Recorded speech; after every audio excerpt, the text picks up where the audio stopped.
یہ کتاب basically base کرتی ہے کچھ کنسرنس پہ. ان رائٹرز کے کچھ کنسرنس ہے ماحول کو لے کے, یہ کتاب ان پہ بیس کرتی ہیں. ان کنسرنس میں سے ایک کنسرن جینیٹیکلی موڈیفائڈ سیڈ ہے. یہاں پہ رائٹرز نے لکھا ہے جینیٹیکلی موڈیفائڈ سیڈ کیا ہے, اس کے کیا فائدے نقصانات ہیں, اس کے ماحول پہ کیا اثرات ہیں, اس پہ ڈیٹیل ڈسکشن ہے. اس کے ساتھ ساتھ یہ کہ نیچرل ریسورس کا جو پرائیویٹائزیشن ہے اس پہ اس کتاب کے اندر بہت ڈیٹیل ڈسکشن ہے. اس کے کیا پروز اینڈ کونس ہے اس پہ بات ہو گئی ہے. اس کے بعد یہ کہ سیڈ کی کمرشلائزیشن کیا چیز ہے, اس کے کیا فائدے ہیں, کیا نقصانات ہیں, اس پہ ڈیٹیل ڈسکشن ہے. اوورآل ان تین چیزوں کا ماحول پہ کیا امپیکٹ ہے, انسان کی زندگی پہ اور اس ماحول پہ بسنے والے تمام زندگیوں پہ اس کے کیا اثرات ہیں, اس پہ اس کتاب کے اندر ڈسکشن ہے. اس کے علاوہ اگر اس کے کچھ میجر تھیمز پہ ہم بات کریں تاکہ ناظرین کو تھوڑا سا کتاب کے ڈسکشن سے پہلے آئیڈیا ہو کہ اس کے اندر کیا تھیمز ڈسکس کیے گئے ہیں, تو اس میں سب سے پہلے کہ said as a secret entity اس کتاب کے اندر ڈسکس کی گئی ہے کہ سیڈ کیسا ایک سیکرٹ اینٹیٹی ہے. اس میں سب سے پہلے ریلیجن کے پرسپیکٹیو میں, مذہب کے نقطہ نظر میں, دنیا کے بڑے بڑے مذاہب کے نقطہ نظر سے سیڈ کو ڈسکس کیا گیا ہے کہ سیڈ کیسا ایک مقدس اور ایک پاک چیز ہے, اس پہ ڈسکشن کی گئی ہے. پھر کلچر کے پرسپیکٹیو میں اس پہ ڈسکشن کی گئی ہے کہ کلچر کے اندر سیڈ کو کیسے لیا گیا ہے اور اس کو کیسے ایک سیکرٹ چیز کے طور پر پیش کیا گیا ہے. اس کے ساتھ ہیلتھ اور ایکولوجی کے پرسپیکٹیو بھی کے اندر بھی سیڈ کو ڈسکس کیا گیا ہے. ایک تھیم یہ ہے. اس کے ساتھ ساتھ ایک اور تھیم یہ ہے کہ اس ایریا کے اندر سیڈ کے معاملے میں ہیومن نے کیا انٹرونشن کی ہے, اس پہ ڈیٹیل ڈسکشن موجود ہے کہ ہیومن انٹرونشن کیا کیا ہے, اس پہ ڈسکشن ہے. اس کے ساتھ ساتھ ایک کہ اس انٹرونشن کے اندر سیڈ ٹیمپرنگ ہے, سیڈ کا آرٹیفیشل موڈیفیکیشن ہے, اس پہ اس کتاب کے اندر ڈسکشن ہے. اور پھر یہ بتایا گیا ہے کہ انسان نے یہ موڈیفیکیشن یا ٹیمپرنگ کیوں کی ہے, وہ ریزنس کیا ہے, اور کون سے وہ طریقے ہیں جس کے ذریعے سے اس سیڈ کے اندر ٹیمپرنگ کی گئی ہے, اس پہ ڈسکشن ہے. اور ساتھ ساتھ یہ کہ اس ٹیمپرنگ کا امپیکٹ کیا ہوگا, کیا اس کا فیوچر ہے سوسائٹی پہ, ماحول پہ بسنے والے تمام زندگیوں پہ اس پہ کیا اثرات ہیں. اور لاسٹ میں یہ ڈسکس کی گئی ہے کہ نیچرل اور آرگینک جو سیڈ ہے اس کی کیا اہمیت ہے اور اس کی لائف کے ساتھ کیا تعلق ہے, اس حوالے سے اس کے اندر ڈیٹیل ڈسکشن موجود ہے. سر, جس طریقے سے آپ نے ریلیجیس مینیفیسٹیشنس کے حوالے سے بات کی, آپ نے کلچرل مینیفیسٹیشن کے حوالے سے بات کی کہ کس طریقے سے سیڈ کو کلچرلی, ریلیجیسلی یہ تمام چیزیں ان کی مینیفیسٹیشنس ہیں. تو اسٹارٹنگ فرام ریلیجن, کہ ریلیجن میں آپ نے کہا کہ اس کو سیکرٹ کہا گیا ہے سیڈ کو ریلیجیس پرسپیکٹیو میں. تو جب بھی ہم لفظ سیکرٹ سنتے ہیں یا اس کو ہولنس کے ساتھ جوڑ دیتے ہیں, ٹھیک ہے نا, سیکرٹنس کے ساتھ جوڑ دیتے ہیں, تو اس میں فیکٹر مذہب آ جاتا ہے. تو اس کتاب کے اندر سیڈ کو اگر سیکرٹ کہا گیا ہے تو کن بنیاد, کن پہلوؤں پہ سیڈ کو سیکرٹ کہا گیا ہے؟ بالکل آپ نے بجا فرمایا کہ جب بھی ہم سیکرٹنس یا ہولنس کا سنتے ہیں تو ہم اکثر اس کو مذہب کے ساتھ جوڑتے ہیں. اس کتاب کے اندر بھی سیڈ کو سیکرٹ جو مختلف پہلوؤں سے کہا گیا ہے, اس میں سے ایک پہلو مذہب کا پہلو ہے, جس میں مذہب کے پہلو سے سیڈ کو ایک سیکرٹ اینٹیٹی کے طور پر پیش کیا گیا ہے, جس میں دنیا کے جتنے بھی بڑے مذاہب ہیں, جس میں کرسچینٹی ہے, اسلام ہے, بدھزم ہے, تاویزم ہے, جینزم ہے, ان تمام مذاہب کے اندر مذاہب کے نقطۂ نظر سے یہ ڈسکس کی گئی ہے کہ کیسے سیڈ کو ایک سیکرٹ اینٹیٹی کے طور پر مذہب پیش کرتی ہیں. ایک یہ ڈسکس کی گئی ہے. جیسے یہ کہ میں اگر آپ کو مثال دے دوں بائبل کے ریفرنسز سے, جس ایک ورس وہاں پہ دی گئی ہے جینیسس چیپٹر 1 ورس 29 کے اندر اللہ تعالیٰ فرماتا ہے کہ اے لوگوں, میں نے آپ کو سیڈ سے نوازا ہے. سیڈ کے اندر درخت بننے کی صلاحیت ہے اور درخت کے اندر پھر سیڈ بننے کی صلاحیت ہے, اور اس کا کام زمین کو خوراک مہیا کرنا ہے. اس کے اندر جو میسج ہے وہ یہ ہے کہ اللہ تبارک و تعالیٰ نے سیڈ کو ایک سیکرٹ رسپانسبلٹی کے ساتھ بھیجا ہے دنیا میں, اور وہ رسپانسبلٹی ہے کہ دنیا کو خوراک مہیا کرنا اور دنیا کے اندر زندگیوں کو بچانا. یہ ایک سیکرٹ رسپانسبلٹی ہے. اس لحاظ سے سیڈ کو بائبل کے نقطۂ نظر سے اس کو سیکرٹ کر کے پیش کیے گئے. اسی طرح اگر میں ایک اور مثال آپ کو دے دوں, بھگوت گیتا کے اندر لارڈ ان کا یہ کہتا ہے کہ know me as a set of all being, مجھے تمام زندہ چیزوں کے سیٹ کے طور پر جانے, یعنی لارڈ نے اپنے آپ کو سیٹ سے تشبیہ دی ہے. تو یہ اس لحاظ سے بھی مقدس ہے. اسی طریقے سے اگر آپ بدھزم کے اندر دیکھیں, بدھزم کے اندر کہتے ہیں کہ سورس آف اویکننگ روحانی بیداری کی جو علامت ہے، جو چیز جس سے روحانی بیداری ملتی ہے، اس کو سیڈ سے تشبیہ دی گئی ہے، یعنی روحانی بیداری ہی سیڈ کے ذریعے سے ہوتی ہے۔ اسی طریقے سے اگر میں آپ کو قرآن کے اسلام کے اندر قرآن کے ریفرنس سے بات کروں تو سورہ نحل آیت نمبر 4 کے اندر اللہ تعالیٰ فرماتا ہے کہ ہم نے انسان کو ایک سیڈ سے پیدا کیے ہیں، تو انسان کی تخلیق ہی سیڈ کے ذریعے سے ہوئی ہے۔ اسی طریقے سے دنیا کے تمام مذاہب کے اندر سیڈ کیسا سیکرٹ ہے اس کو اس کتاب کے اندر ڈسکس کی گئی ہیں۔ ان تمام مذاہب کے نقطہ نظر سے بات کر کے اس میں ڈیٹیل ڈسکشن کرنا باعث طولت ہوگی، تو چند ایگزامپل کے طور پر میں نے آپ کے سامنے یہ پیش کی۔ البتہ جو ناظرین اس پہ مزید سمجھنا چاہتے ہیں مذہب کے نقطہ نظر سے، تو اس کتاب کے اندر اس حوالے سے ڈیٹیل ڈسکشن موجود ہے۔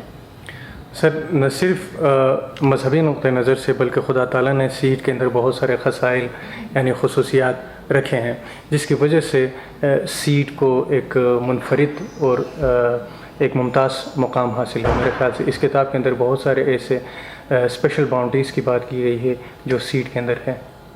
بالکل آپ نے صحیح کہا، نہ صرف مذہب کے نقطہ نظر سے بلکہ سیڈ کو قدرت نے کچھ صلاحیتوں کے ساتھ، کچھ خصوصیات کے ساتھ دنیا میں بھیجا ہے، اور ان خصوصیات کی وجہ سے بھی سیڈ اپنے اندر ایک سیکرٹنس رکھتی ہے، اس کے اندر سیکرٹ ہونے کی علامات اس کے اندر موجود ہیں۔ مثلا اگر ہم بات کریں کہ سیڈ کے اندر وہ کون سے اسپیشل خصوصیات سیڈ کے اندر موجود ہیں، تو سب سے پہلی چیز یہ کہ سیڈ ہی واحد چیز ہے جو دنیا کو زندگی دینے کی صلاحیت رکھتی ہے، دنیا کو بچانے کی صلاحیت رکھتی ہے، تو یہ سیڈ ہی ہے جو دنیا کو بچا سکتی ہے، دنیا کو زندگی دے سکتی ہے۔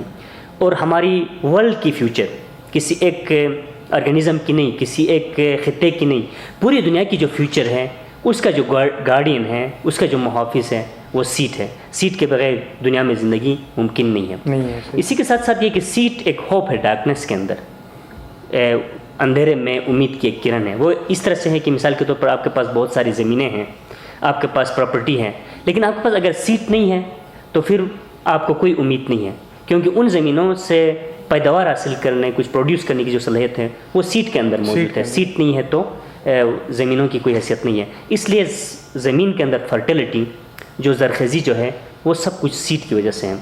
اس کے علاوہ یہ کہ سیڈ ایک فوڈ بینک ہے، جس کے پاس سیڈ موجود ہے اس کے پاس ایک بینک موجود ہے جو ہر وقت اس کو منافع کی صورت میں، خوراک کی صورت میں چیزیں دیتی جاتی ہے، تو یہ ایک فوڈ بینک ہے۔ اس کے ساتھ ساتھ سیڈ کے اندر ایک اسپیشل ایک خصوصیت اس کے اندر یہ بھی موجود ہے کہ سیڈ نیور گیٹ اولڈ، یہ کبھی بھی پرانا نہیں ہوتا، بوڑھا نہیں ہوتا، اس کے اندر یہ خصوصیت موجود ہے۔ مثال کے طور پر اگر یہ مثال لے لیں کہ آج سے اگر 1000 سال پہلے بھی آپ کے فیملی کے پاس ایک سیڈ کا ایک چین موجود ہے جس کی ہسٹری 1000 سال پرانی ہے، تو اس کے اندر ریپروڈکٹیو کیپیسٹی موجود ہے، وہ اپنے آپ کو رینیو کرتی جاتی ہے، اس لحاظ سے یہ کہ سیڈ رینیو ہوتی جاتی ہے، اس کے اندر ریپروڈکٹیو کیپیسٹی ہے، یہ اولڈ نہیں ہوتی، اس کے اندر یہ خصوصیت موجود ہے۔ اس کے ساتھ ساتھ یہ کہ سیڈ کے اندر ایک پاور موجود ہے، جو طاقت سیڈ کے اندر موجود ہے وہ کسی بھی چیز نہیں ہے، اور سیڈ وائڈ سپریٹ ہے، اومنی پریزنٹ ہے۔ اومنی پریزنٹ اس طرح سے ہے کہ آپ جہاں دیکھیں آپ کو سیڈ ہی سیڈ نظر آئے گی، زمین کے اندر، کائنات کے اندر، ہر چیز کے اندر سیڈ ہے، سیڈ کی وجہ سے لائف ہے، سیڈ نہیں ہے تو لائف نہیں ہے، اس لیے یہ اومنی پریزنٹ ہے۔ اس کے ساتھ ساتھ یہ کہ ہر چیز کی بگننگ سیڈ کی وجہ سے ہے، اور ہر چیز کی اینڈنگ بھی سیڈ کی وجہ سے ہے۔ سیڈ ہے تو لائف کی بگننگ ہے، سیڈ ختم ہے تو وہاں پہ لائف کی اینڈنگ ہے، تو یہ بگننگ بھی ہے، اینڈنگ بھی ہے۔ تو اسی طریقے سے سیڈ نہ صرف پیداوار کے لحاظ سے ہوتی ہے بلکہ آئیڈیا کی بھی ایک سیڈ ہوتی ہے۔ مثال کے طور پر ہم اپنے لینگویج میں اکثر کہتے ہیں کہ اس نے محبت کی بیج بول دی، اس نے نفرت کی ایک بیج بول دی، تو آئیڈیا کی بھی ایک سیڈ ہوتی ہے۔ تو ہر چیز کی ابتدا سیڈ کے ذریعے سے ہوتی ہے، اس لیے سیڈ کے اندر یہ اسپیشل کوالٹیز خدا نے رکھی ہے۔ ان کوالٹیز کی وجہ سے بھی سیڈ کو اس کتاب کے اندر سیکرٹ کہا گیا ہے۔ سر، جیسا کہ آپ نے کہا کہ سیڈ مذہبی نقطۂ نظر سے ہی نہیں ہے بلکہ اس کے اندر وہ تمام خصائل موجود ہیں، خصوصیات موجود ہیں جس کی وجہ سے یہ اس کا ایک ممتاز ایک مقام ہے۔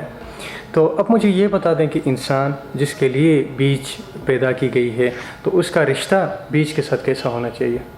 انسان اور بیج کا رشتہ کیسا ہونا چاہیے، بہت ہی ایک خوبصورت سوال ہے اپنے اندر، اس کے اندر بہت میسج موجود ہے، اور اس کتاب کا میجر پارٹ جو ہے اس پہ ڈسکشن ہے۔ اس کے اندر انسان اور اس کا بیج کا رشتہ جو ہے نا وہ بہت مقدس ایک رشتہ ہے۔ اس کے اندر سب سے پہلی چیز اس کتاب کے اندر یہ ڈسکس کی گئی ہے کہ انسان کے ایٹیٹیوڈ کے اندر ایروگنس نہیں ہونی چاہیے بلکہ اس کے اندر عاجزی اور انکساری ہونی چاہیے بیج کو لے کے۔ اور اس کتاب کے اندر یہ ڈسکس کی گئی ہے کہ اللہ تعالیٰ جو ہے نا اس بیج کا خالق ہے، ہم اس کے خالق نہیں ہیں، ہم نے بیج بنائی نہیں ہے بلکہ اس کا خالق خدا ہے۔ اور اس کے ساتھ ساتھ یہ ڈسکس کی گئی ہے کہ ہمیں بیج دینے کے ساتھ اس کی سٹیورڈشپ ہمیں دی گئی ہے، اس کی اونرشپ ہمیں نہیں دی گئی۔ سٹیورڈشپ اور اونرشپ میں فرق یہ ہے کہ سٹیورڈشپ جس کو دی گئی ہے اس کا کام ہے جو اس کو دی گئی ہے اس کی وہ حفاظت کریں، اس کی نگہبانی کریں، اور اونرشپ کا یہ مطلب ہے کہ آپ اس کے مالک ہیں، اس کے ساتھ جیسا سلوک کریں ویسے آپ کر سکتے ہو۔ تو اس کتاب کے اندر یہ ڈسکس کی گئی ہے کہ ہمیں بیج کی سٹیورڈشپ دی گئی ہے، اس کی اونرشپ نہیں دی گئی ہے۔ یہ بیسک چیزیں انسان کو سمجھنے کی ضرورت ہے۔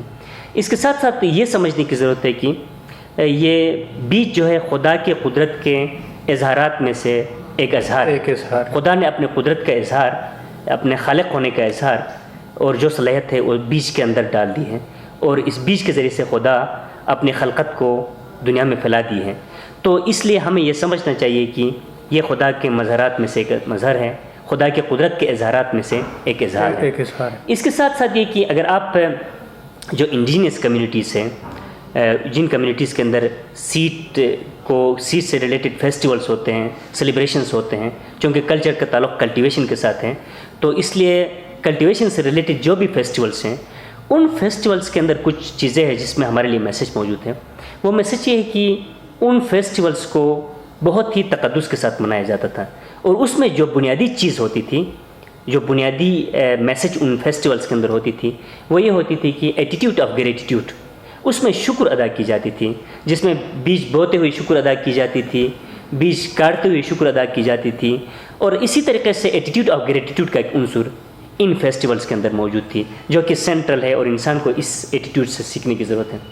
اس کے ساتھ ساتھ یہ ذہن میں رکھنے کی ضرورت ہے کہ ہم ماحول کے ساتھ وائلنس کر کے زندگی نہیں گزار سکتے، وائلنٹ ایٹیٹیوڈ کے ساتھ ہم زندگی نہیں گزار سکتے ہیں، ہم ہارمونی کے ساتھ، انٹیگریشن کے ساتھ زندگی گزار سکتے ہیں، وائلنس کا ایٹیٹیوڈ ہمیں نہیں اپنانا چاہیے۔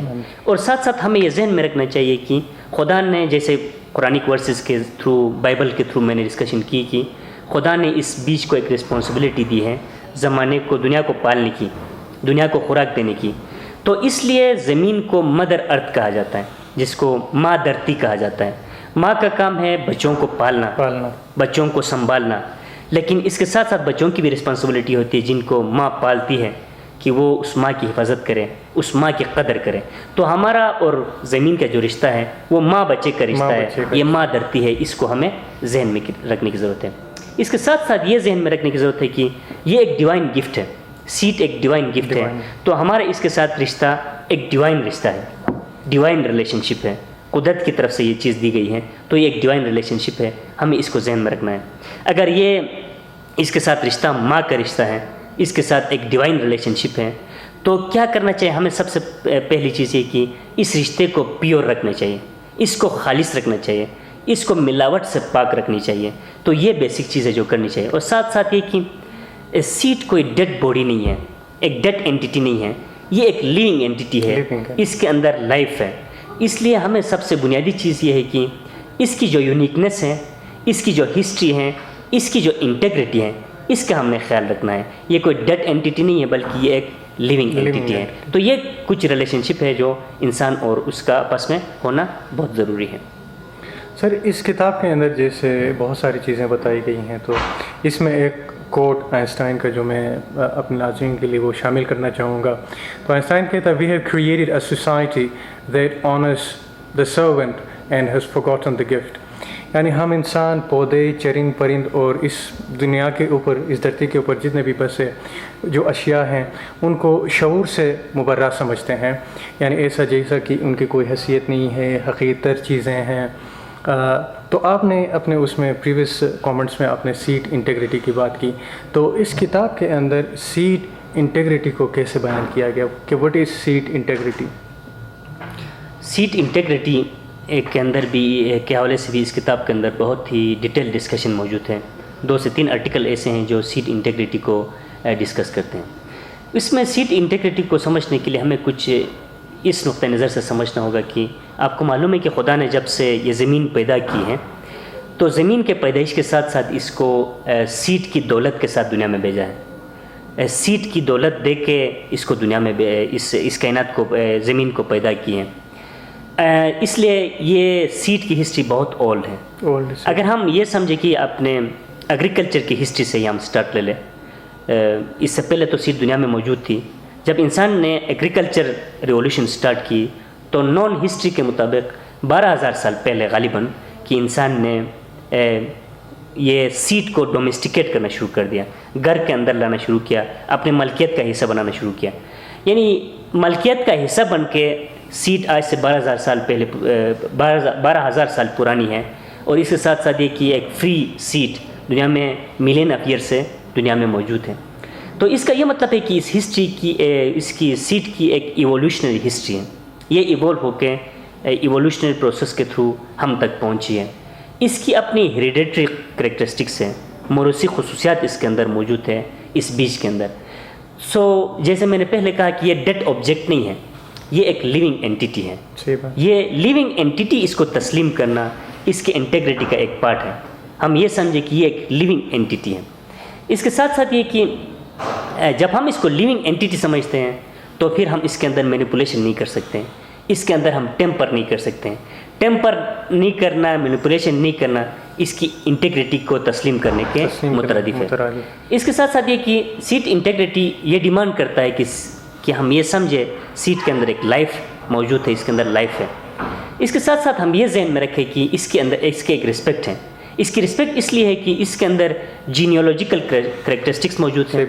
اس کے ساتھ ساتھ یہ کہ اس کے اندر ایکولوجیکل کریکٹرسٹکس موجود ہیں. اس کے ساتھ ساتھ یہ کہ اس کی اپنی ایک بیولوجیکل بھی آئیڈینٹی ہے.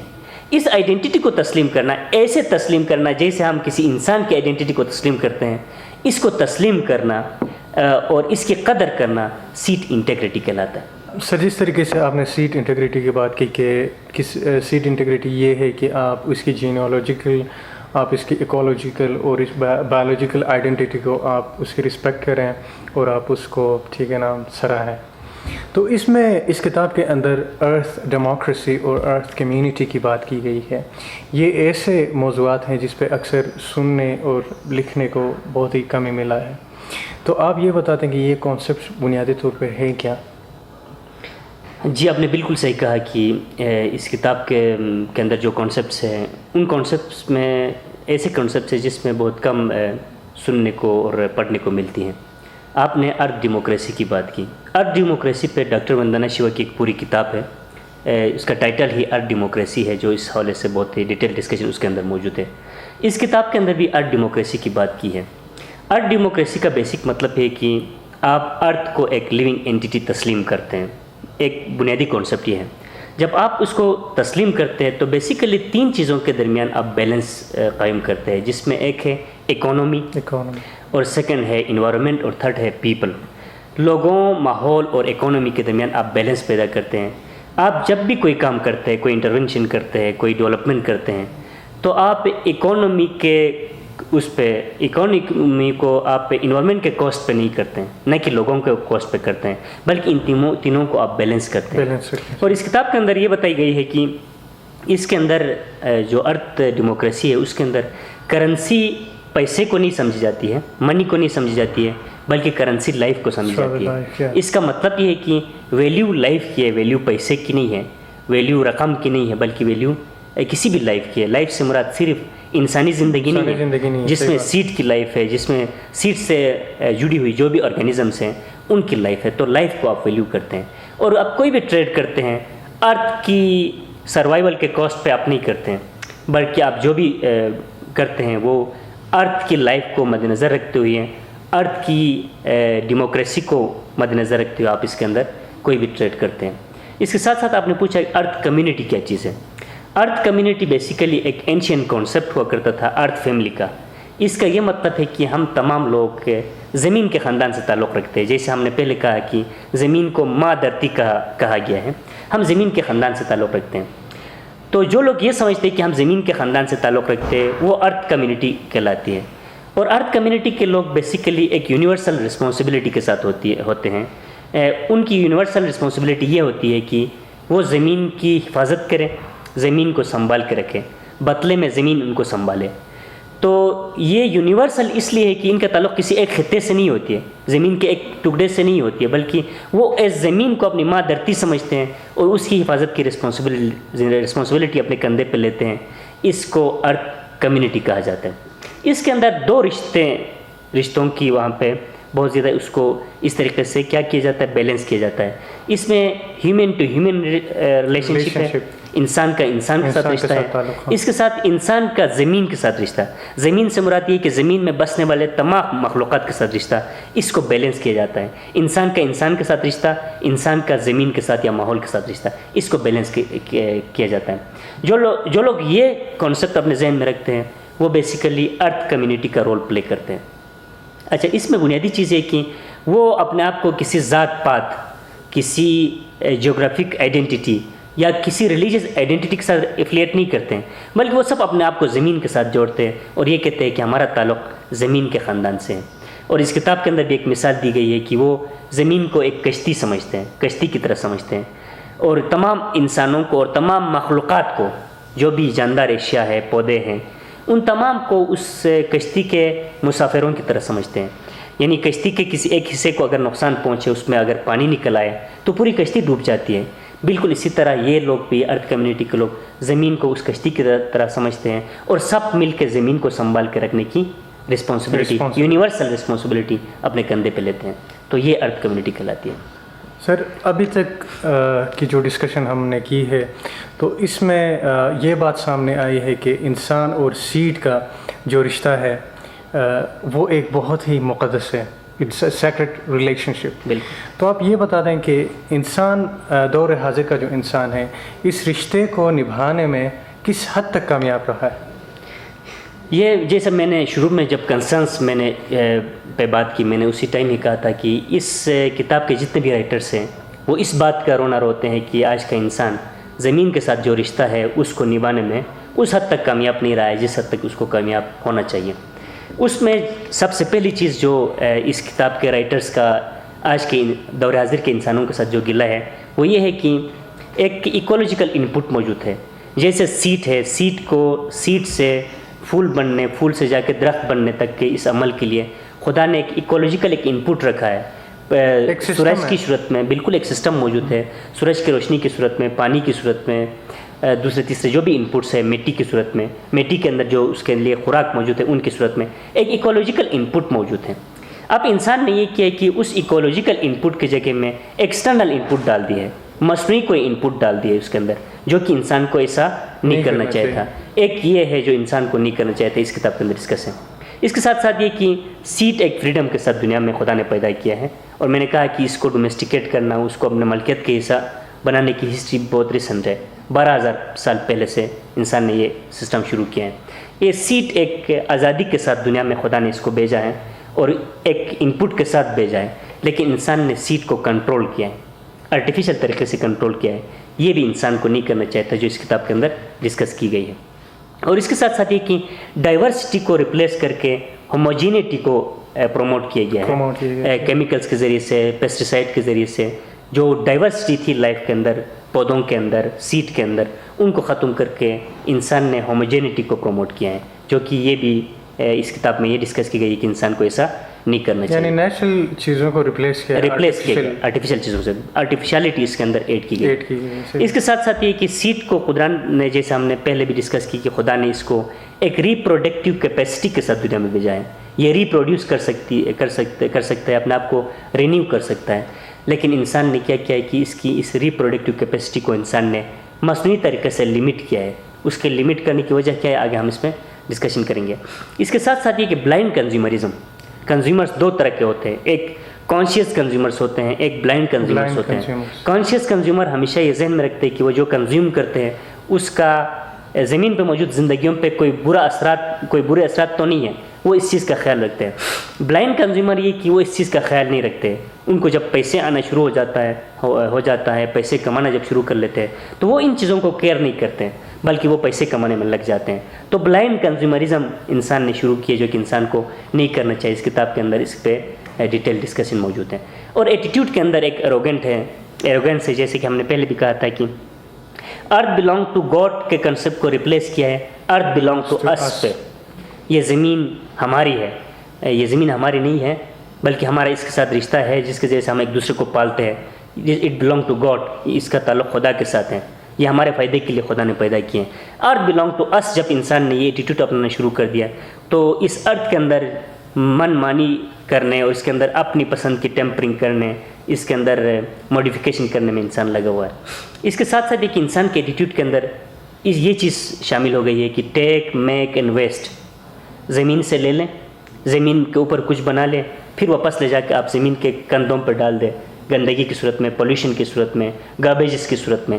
تو یہ انسان کے ایٹیٹیوڈ میں شامل ہو گئی جو کہ انسان کو ایسا نہیں کرنا چاہتا. یہ اس کتاب کے اندر ڈسکس کی گئی ہے. سر، جس طریقے سے آپ نے بات کی کہ انسان سم ہاؤ یا کسی حد تک اس رشتے کو نبھانے میں ناکام رہا ہے، مینیپولیشنس کی ہیں، تو اگر مینیپولیشنس انسان نے کی ہیں سیڈ کے ساتھ یا زمین کے ساتھ، تو اس کی وجوہات ہیں کیا؟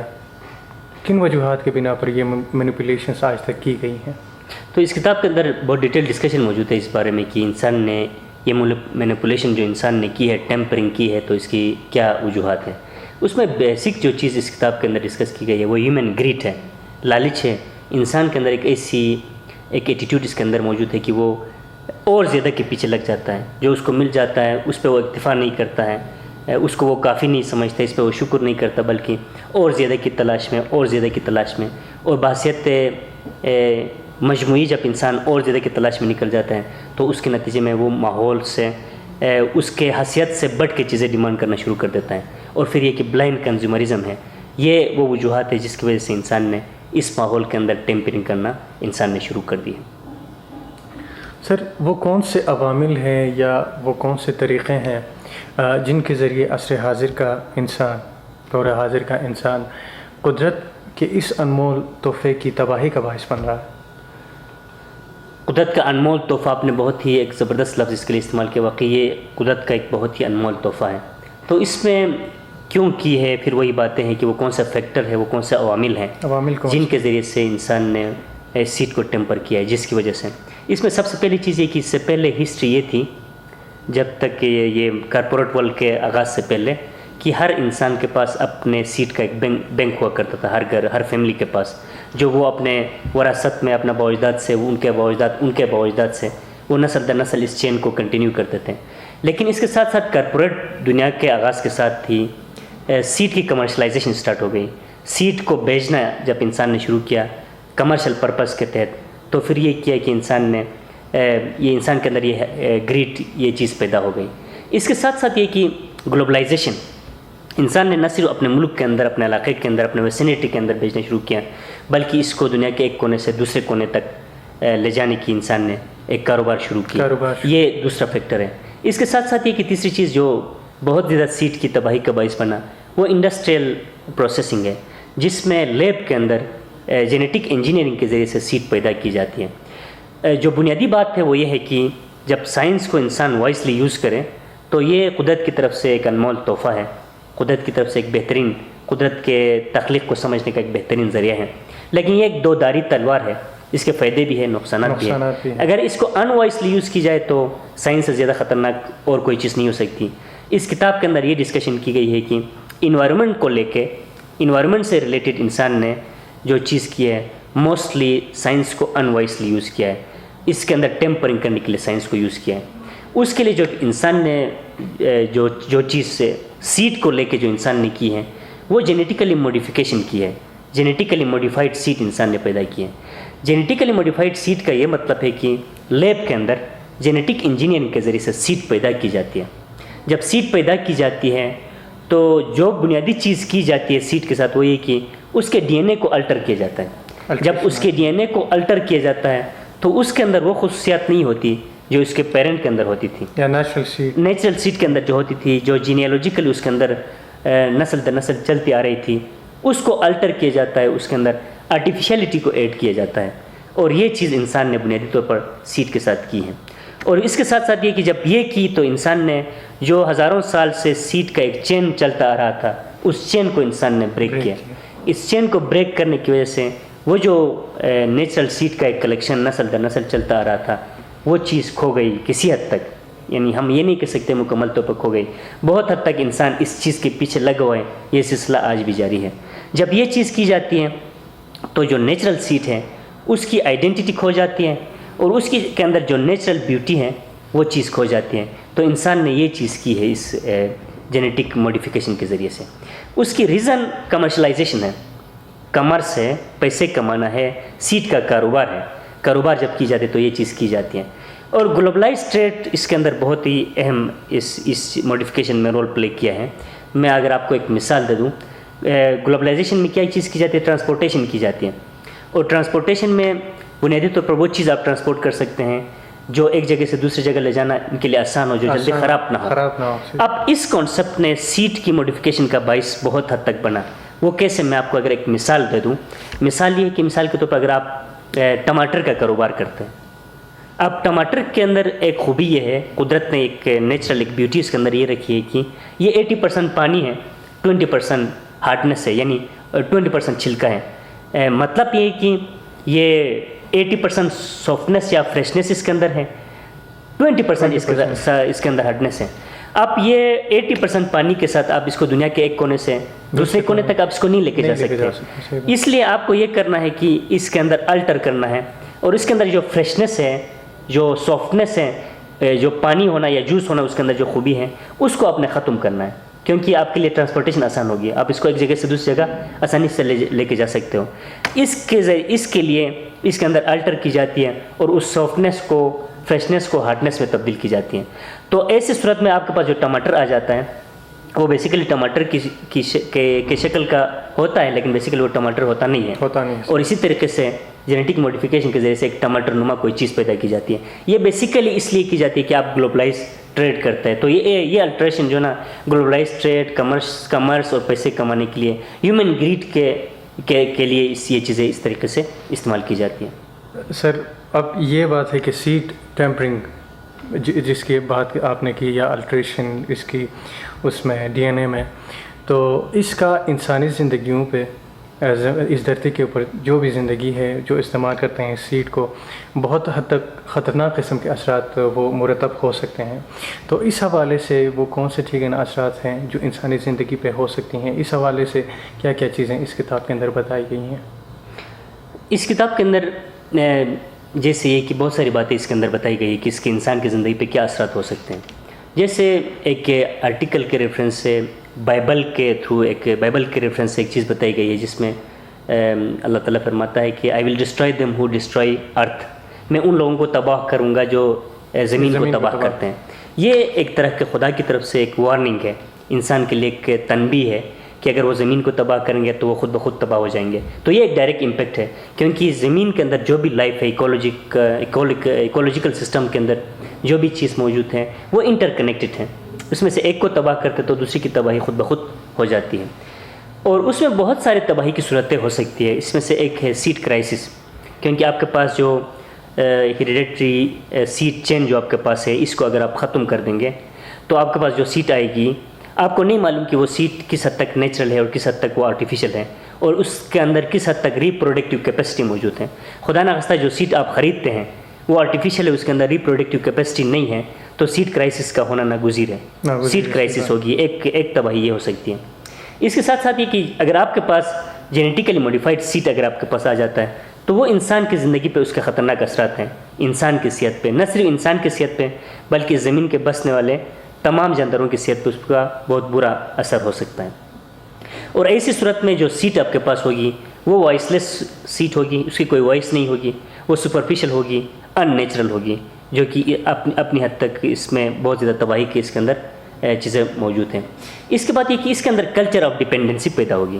کلچر آف ڈیپینڈنسی کا یہ مطلب ہے کہ مثال کے طور پر اگر آپ کے پاس سیٹ کا ایک بینک موجود ہے تو آپ کسی پہ ڈیپینڈنٹ نہیں ہیں, آپ کی زمینیں ہیں, آپ اپنے اس سیٹ بینک سے اگر ایک بوری گندم آپ کے پاس موجود ہے, اس سے آپ 20 بوری گندم پیدا کرتے ہیں اور پھر ایک بوری گندم اپنے بیج کے لیے آپ رکھتے ہیں, تو آپ کسی پہ ڈیپینڈنٹ نہیں ہیں, آپ ایک انڈیپینڈنٹ انسان ہیں. لیکن اگر آپ اس سیٹ کے اس اسٹاک کو ختم کرتے ہیں تو آپ کے پاس کلچر آف ڈیپینڈنسی آ جاتی ہے, تو یہ کلچر آف ڈیپینڈنسی پروموٹ ہوتی ہے. اس کے ساتھ یہ کہ اگر آپ سیٹ کسی اور سے لیتے ہیں تو سیٹ کوئی اور کنٹرول کرتا ہے, آپ کی سیٹ کا بینک کوئی اور کنٹرول کرتا ہے, تو set control is equal to food control. آپ کے سیٹ کو کوئی کنٹرول کرتا ہے تو وہ آپ کے فوڈ کو کنٹرول کرتا ہے. تو فوڈ جب کوئی کنٹرول کرتا ہے تو آپ اپنے 3 ٹائم کے روٹی کے لیے کسی اور پہ آپ ڈپینڈنٹ ہو جاتے ہیں. اس کے ساتھ ساتھ یہ کہ اس کتاب کے اندر یہ ڈسکشن کی گئی ہے کہ یہ معاملہ اتنا سیریس ہے کہ گلوبل وارمنگ سے بھی زیادہ سیریس ہے. زیادہ خطرناک ہے. آج گلوبل وارمنگ کو دنیا کے سائنسدان سب سے خطرناک چیز سمجھتے ہیں. لیکن اس کتاب کے اندر یہ ڈسکشن کی گئی ہے کہ یہ جو معاملہ ہے سیٹ ٹیمپرنگ کا یہ گلوبل وارمنگ سے زیادہ خطرناک ہے, اور جو آئس کیپ میلٹ ہو رہے ہیں اس سے بھی زیادہ خطرناک چیز یہ ہے.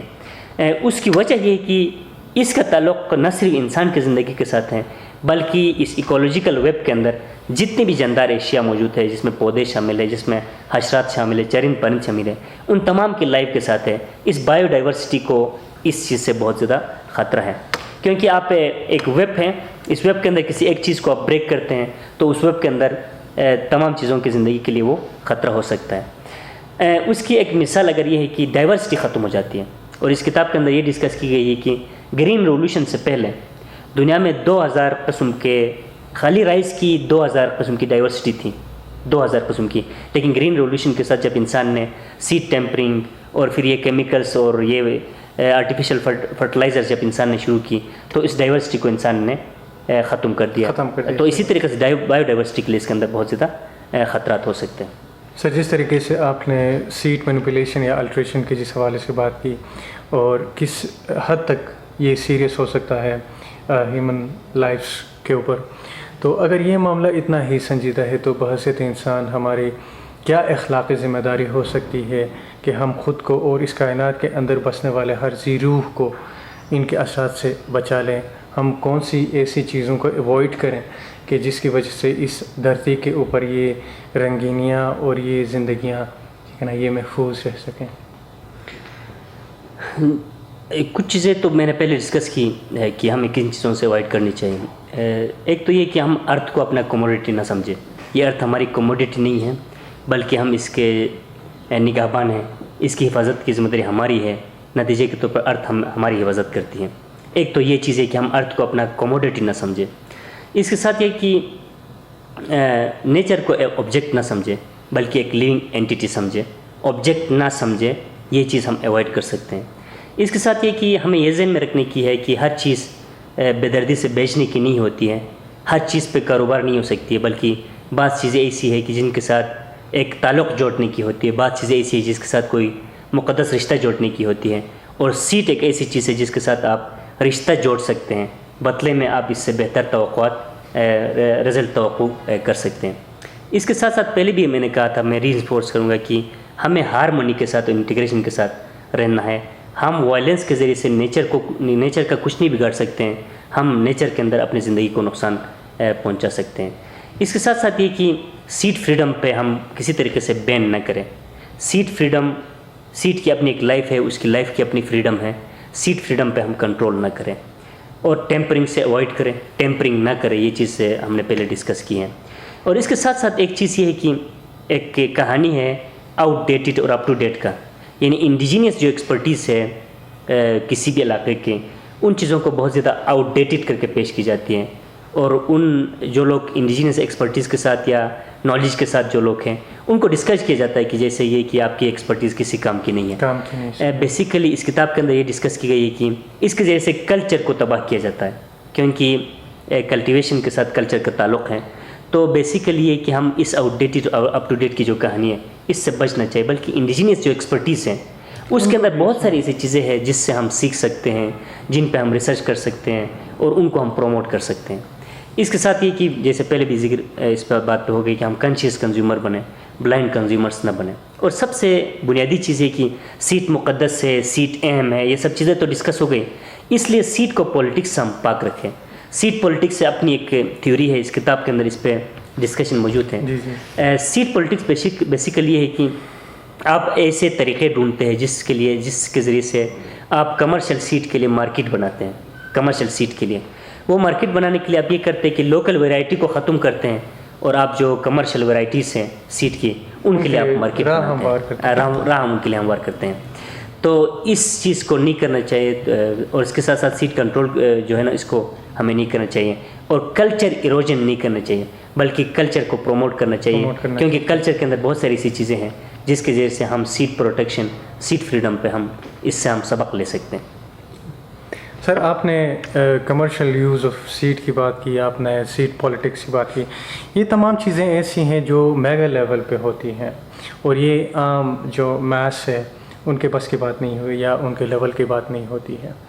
تو ہم ایسا کامن میس اگر آپ عام آدمی کی بات کریں، ٹھیک ہے، جس کے لیے یہ بہت امپورٹنٹ ہے، یہ سیڈ بینک اور اس لیگیسی کو آگے نسل تک منتقل کرنا، تو وہ کیا ایسی چیزیں کریں کہ جس کی وجہ سے اس کا سیڈ بینک بھی محفوظ رہ سکے اور یہ اگلے نسلوں تک منتقل ہو سکے؟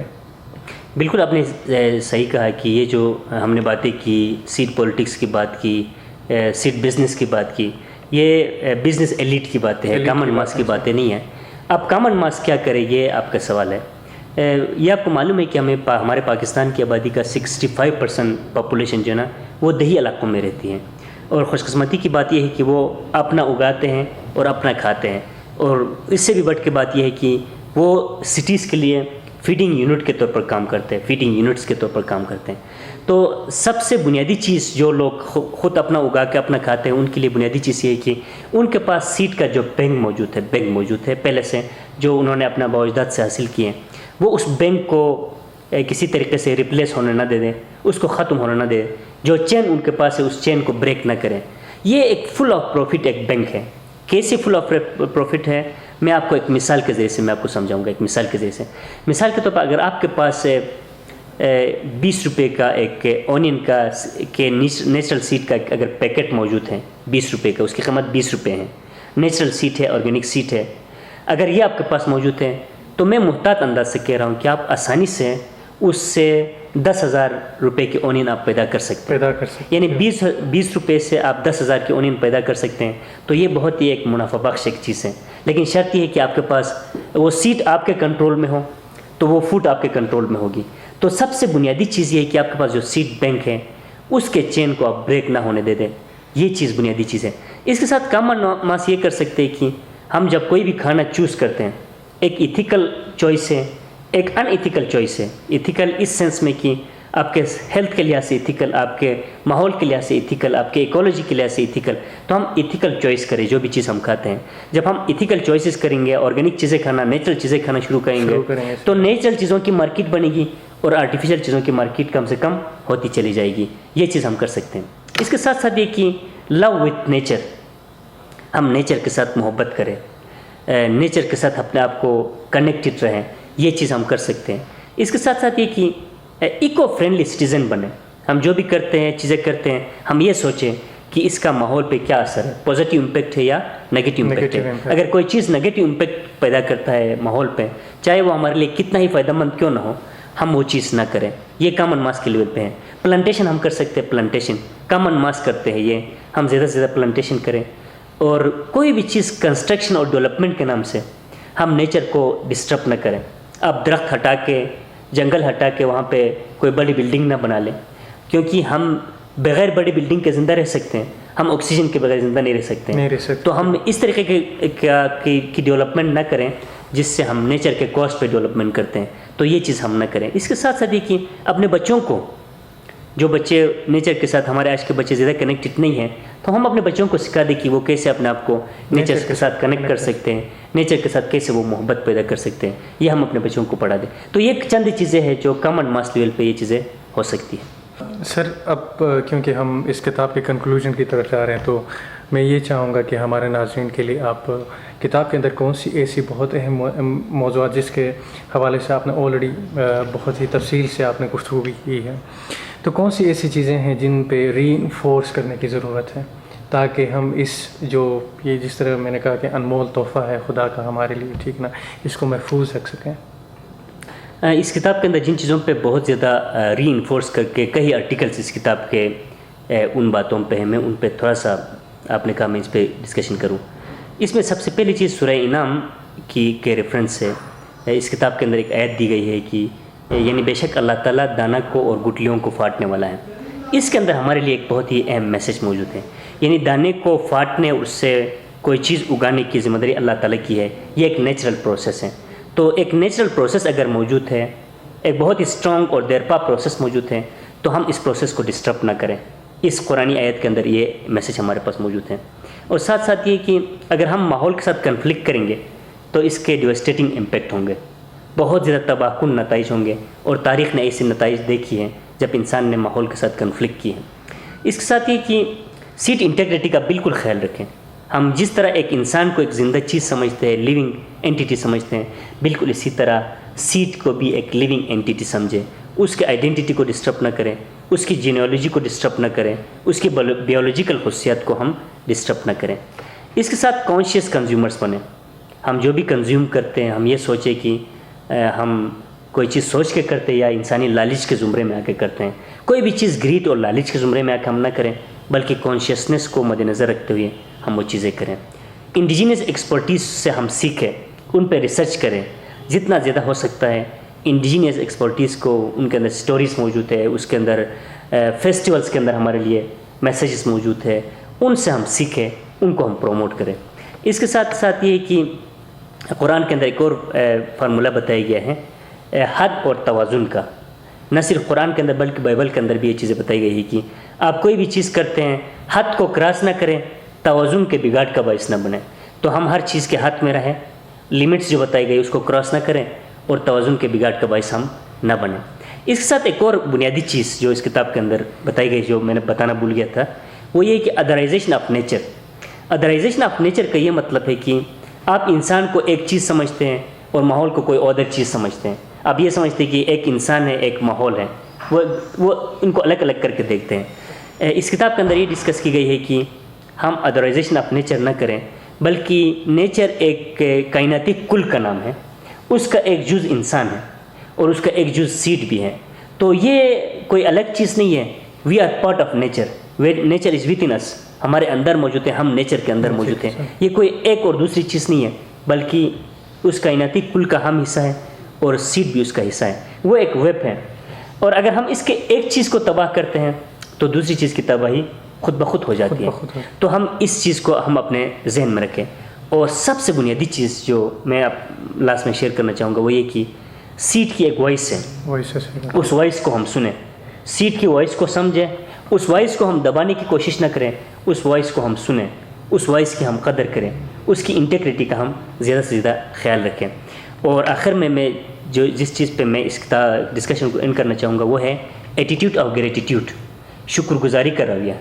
شکر گزاری کا جتنا بھی رویہ ہم اپنے اندر پیدا کریں گے, ہم انسان نیچر کے سامنے حلیم ہوں گے, ہم مغرور نہیں ہوں گے, نیچر کے اگینسٹ میں نہیں ہوں گے, بلکہ نیچر کے ساتھ ہم آہنگ ہو کے ہم لوگ زندگی گزار دیں گے.